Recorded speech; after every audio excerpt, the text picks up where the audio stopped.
Patanjali Yogasutra, Shlok number 18th. Viram Pratyaya Bhyasapurvaha Sanskar Shesho Anya.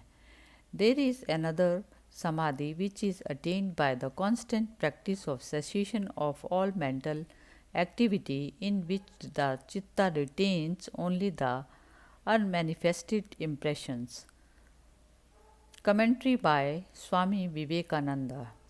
This is the perfect superconscious asaprajnata samadhi, the state which gives us freedom. The first state doesn't give us freedom, doesn't liberate the soul. A man may attain to all powers and yet fall again. There is no safeguard until the soul goes beyond nature. It is very difficult to do so. Although the method seems easy, the method is to meditate on the mind itself, and whenever thought comes, to strike it down, allowing no thought to come into the mind, thus making it an entire vacuum. When we can really do this, that very moment we shall attain liberation. When persons without training and preparation try to make their minds vacant, they are likely to succeed only in covering themselves with tamas, the material of ignorance, which makes the mind dull and stupid, and leads them to think that they are making a vacuum of the mind.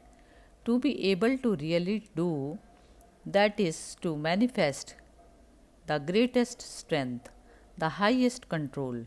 When this state, asamprajnata, superconsciousness, is reached, the samadhi becomes seedless. Which is meant by that? In a concentration where there is consciousness, where the mind succeeds only in quelling the waves in the chitta and holding them down, the waves remain in the form of tendencies.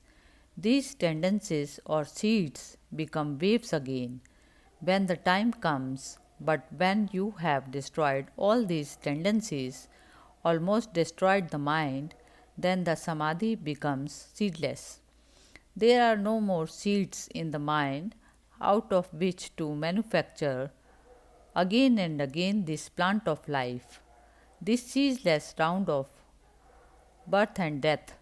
You may ask, what state would that be in which there is no mind? There is no knowledge. What we call knowledge is a lower state than the one beyond knowledge. You must always bear in mind that the extremes look very much alike. If a very low vibration of either is taken as darkness, an intermediate state as light, very high vibration will be darkness again. Similarly, ignorance is the lowest state, knowledge is the middle state, and beyond knowledge is the highest state, the two extremes of which seems the same. Knowledge itself is a manufactured something, a combination, it is not reality, but is the result of constant practice of this higher concentration. All old tendencies of restlessness and dullness will be destroyed, as well as the tendencies of goodness too. The siege is similar to that of the chemicals used to take the dirt and alloy of gold. When the ore is smelted down, the dross is burned along with the chemicals.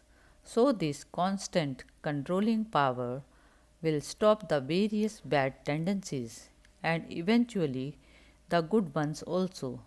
Those good and evil tendencies will suppress each other, leaving alone the soul in its own splendor, untrammeled by either good or bad, the omnipresent, omnipotent, and omniscient. Then the man will know that he had neither birth nor death, nor need for heaven or earth. He will know that he neither came nor went, it was nature which was moving, and that movement was reflected upon the soul. The form of The light reflected by the glass upon the wall moves, and the wall foolishly thinks it is moving. So, with all of us, it is the chitta constantly moving, making itself into various forms, and we think that we are these various forms. All these delusions will vanish when that free soul will command, not pray or beg, but command, then whatever it desires will be immediately fulfilled. Whatever it wants, it will be able to do.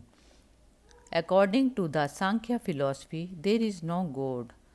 It says that there can be no God of this universe because if there were one, he must be a soul, and a soul must be either bound or free. How can the soul that is bound by nature or controlled by nature create? It is itself a slave. On the other hand, why should the soul that is free create and manipulate all these things? It has no desire, so it cannot have any need to create. Secondly, it says the theory of God is an unnecessary one. Nature explains all. What is the use of any God? But Kapila teaches that there are many souls who, though nearly attaining perfection, fall short because they cannot perfectly renounce all powers. Their minds for a time merge in nature to re emerge as its masters. Such gods there are. We shall all become such gods, and according to the Sankhyas, the God spoken of in the Vedas really means one of these free souls. Beyond them, there is not an eternally free and blessed creator of the universe. On the other hand, the yogi say, not so, there is a God, there is one soul separate from all other souls, and he is the eternal master of all creation and ever free, the teacher of all teachers. The yogis admit that those whom the Sankhya's call the merged in nature also exist. They are yogis who have fallen short of perfection, and though for a time debarred from attaining the goal, remains as ruler of parts of the universe. Shlok number 19th. Bhav pratyo videhe prakriti leya naam. The samadhi, when not followed by extreme non attachment, becomes the cause of remanifestation of the gods and of those that become merged in nature. Commentary by Swami Vivekananda. The gods in the Indian systems of philosophy represent certain high offices which are filled successively by various souls, but none of them is perfect.